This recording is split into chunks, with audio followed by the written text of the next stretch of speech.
Hello विद्यार्थियों, आपकी अपनी ऑनलाइन क्लास में आप सबका स्वागत है। रोजाना की तरह आज भी अपन राजस्थान का भूगोल पढ़ते हैं।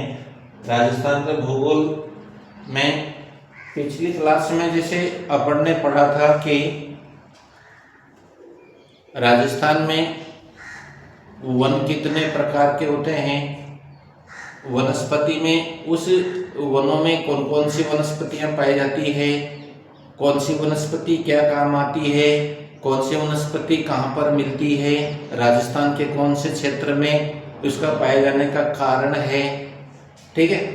इसके बाद में सामान्य रूप में जलवायु के आधार पर उसको कितने भागों में बांट सकते हैं, और दूसरी बात है कि प्रशासनिक दृष्टि से राजस्थान के वनों को कितने भागों में बांट सकते हैं। इस प्रकार से अपन ने उसका वर्गीकरण करके और पूरा टॉपिक को अपन ने विस्तार से डायग्राम से समझते हुए पढ़ा है।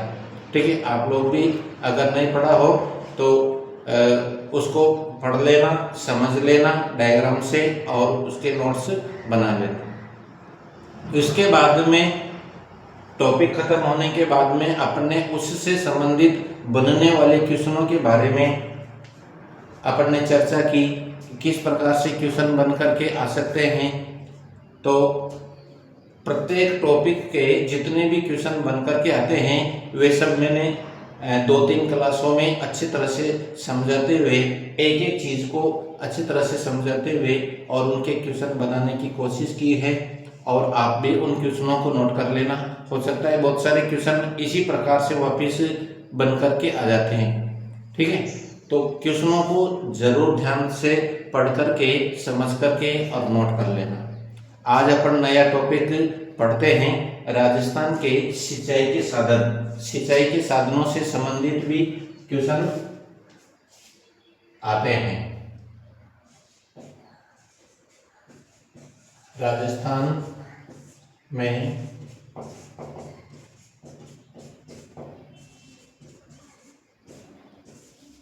सिंचाई के साधन।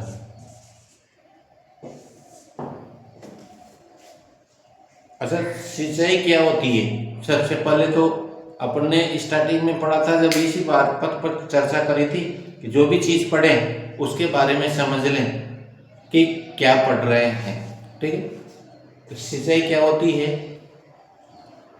सिंचाई एक तरह से जो वर्तमान कृषि फसलों को आवश्यकता अनुसार कृत्रिम रूप से जिन साधनों द्वारा जल उपलब्ध कराया जाता है, कृत्रिम रूप से जल उपलब्ध कराना सिंचाई कहलाता है। कृत्रिम रूप से, और प्राकृतिक रूप से तो वर्षा से प्राप्त होता ही है, उसको सिंचाई नहीं बोलेंगे। कृत्रिम रूप से जो जल उपलब्ध करवाया जाता है फसलों को, उसको सिंचाई के नाम से जाना जाता है। अब राजस्थान सिंचाई के साधनों की व्यवस्था तो जल संसाधन पर निर्भर करती है कि कहाँ पर किस प्रकार का जल मिलता है। भूमिगत जल मिलता है तो फिर वहाँ पर क्या नाम से कुआं, बावड़ी और पाताल तोड़ कुएं वगैरह, क्या नाम से नलकूप, इस प्रकार के जल संसाधन सिंचाई के साधन मिलते हैं। और जहाँ पर धरातल कठोर रहता है, ये समझने वाली बात है, समझ करके अच्छी तरह से टॉपिक को समझ करके आगे बढ़ना चाहिए, जीरो से स्टार्ट करना चाहिए। जहाँ पर धरातल, ऊपरी धरातल चट्टानों से निर्मित है, पठारी क्षेत्र जैसे, वहाँ पर सिंचाई के साधनों के लिए कौन सा साधन उपयुक्त माना जाता है? वहाँ पर तालाब सिंचाई के लिए उपयुक्त माने जाते हैं। क्या कारण है? क्योंकि जहाँ पर भी चारों तरफ से उठा हुआ भूभाग और मध्यवर्ती वाला भाग जो कि नीचे बैठा हुआ है, वहाँ पर वर्षा का जल एकत्रित हो जाता है, और वर्षा का जल एकत्रित हो जाने से उसके आंतरिक चट्टानें मजबूत है, इसलिए जल का अवशोषित कम से कम होता है और अधिक समय तक जल भरा रहता है। उसी जल को नहरों के माध्यम से या वर्तमान में क्या नाम से जनरेटर वगैरह है, उनके माध्यम से उठा करके और क्या नाम से सिंचाई के लिए उसको काम में ले लिया जाता है। तो प्राकृतिक और कृत्रिम रूप के दो प्रकार के ये तालाब होते हैं। तो तालाबों का प्रभाव, तालाबों से के द्वारा जो सिंचाई की जो उपयुक्त दशाएं होती है वह धरातल के कठोर भूभाग पर सबसे अधिक उपयुक्त मानी जाती है। क्वेश्चन इसी प्रकार से पूछता है कि इसको फैक्ट समझने में आया कि नहीं आया। रटे रटाए क्वेश्चन इस प्रकार से तालाब कहाँ पर पाए जाते हैं, इस प्रकार के क्वेश्चन बन करके नहीं आते हैं। फैक्ट को समझने वाले क्वेश्चन बना करके आता है, लैंग्वेज टाइप के।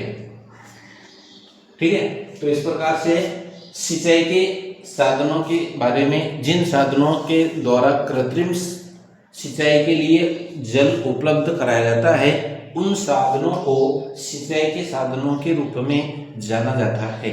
और राजस्थान में कितने प्रकार के सिंचाई के साधन हैं? तो ये 2 प्रकार के सिंचाई के साधन है, 2 प्रकार।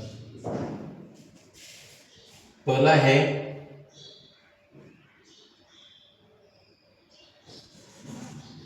भूमिगत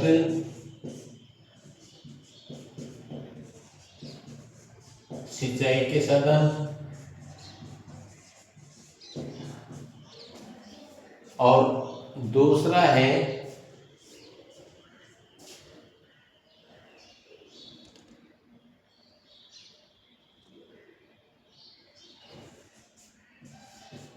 जल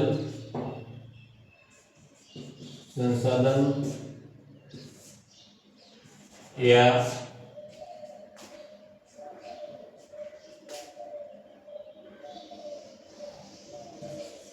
भूमि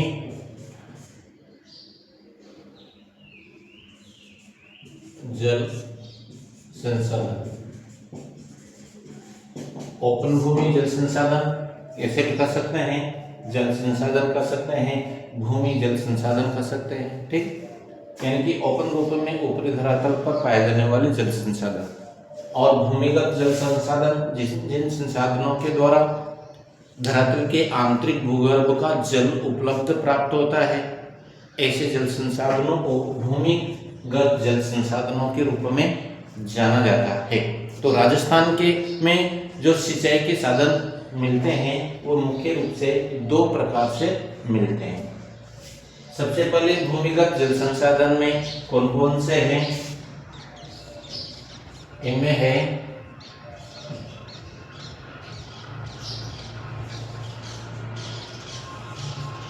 कुआं,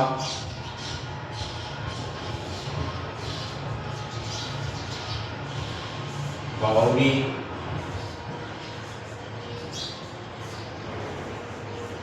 नलकूप,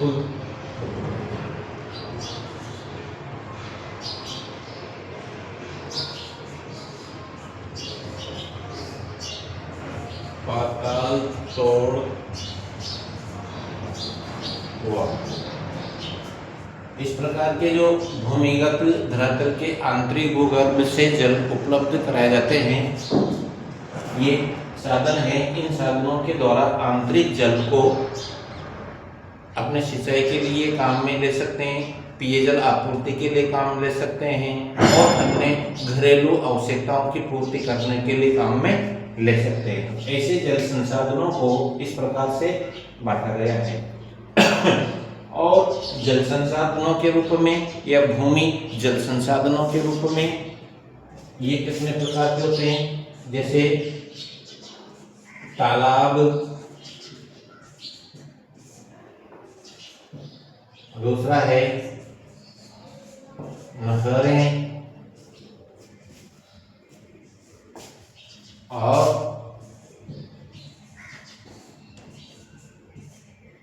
झीलें। प्रकार से तालाब, नहरें और झीलें के द्वारा भी एक तरह से सिंचाई का कार्य होता है और कृषि फसलों को जो आवश्यकता अनुसार जल उपलब्ध कराया जाता है कृत्रिम रूप से। ऐसे संसाधनों को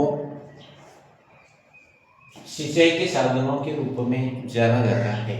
अब अपन एक एक संसाधनों के बारे में विस्तार से अध्ययन करेंगे। मुख्य रूप से राजस्थान में जो सिंचाई के साधनों से संबंधित क्वेश्चन बनकर के आते हैं वे सबसे अधिक कहाँ से और कौन से बनकर के आते हैं। सबसे पहला तो है नहरें, दूसरा है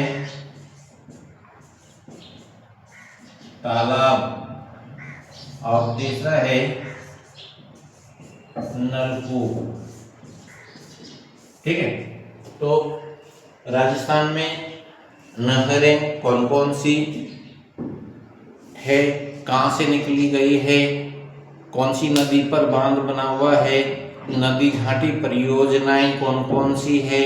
ठीक है, इससे संबंधित विस्तार से अपन अध्ययन करेंगे और आप लोग भी इस क्लास को अच्छी तरह से समझते हुए और राजस्थान के मानचित्र से समझते हुए अच्छी तरह से एक एक टॉपिक को विस्तार से आप नोट करते हुए चलना और एक एक चीज को अपन पढ़ते हुए चले। बिल्कुल स्लो स्पीड से अपन पढ़ते हैं, एक एक चीज समझने में आती है, आप तक आवाज भी स्पष्ट रूप से समझने में आती है। ठीक है, तो इस तरीके से आप लोग समझते हुए और नोट्स बनाते हुए चलना और उसी के आधार पर अपन पढ़ेंगे ताकि पूरा टॉपिक अच्छी तरह से समझते हुए अध्ययन हो जाए और नोट हो जाए और उसी के आधार पर फिर एक एक करके अपन विस्तार से जितने भी क्वेश्चन बनते हैं उन क्वेश्चनों के बारे में अपन अध्ययन करेंगे। ठीक, तो इस तरीके से मतलब आप लोग बने रहें। और आज अपन ने इस प्रकार से सिंचाई के साधनों के बारे में अध्ययन किया और सिंचाई को के साधनों को दो भागों में बांट करके विस्तार से इस प्रकार से डिवाइड किया है और इन चीज़ों को अपन विस्तार से अध्ययन करेंगे। नहरों के बारे में जब अध्ययन करेंगे तो नहरों कौन सी नहर क्या नाम है, कौन सी नदी पर किस प्रकार का बांध बना हुआ है, कौन से क्षेत्र में प्रवाह करती है, कौन कौन से जिले से लाभान्वित है, इस तरीके का विस्तार से अध्ययन करेंगे और एक एक नहर को उठाएंगे, अच्छी तरह से समझते हुए पढ़ेंगे। ठीक है, तो अपने दोस्तों को भी इस क्लास से जोड़ते हुए और विस्तार से अध्ययन करें। धन्यवाद।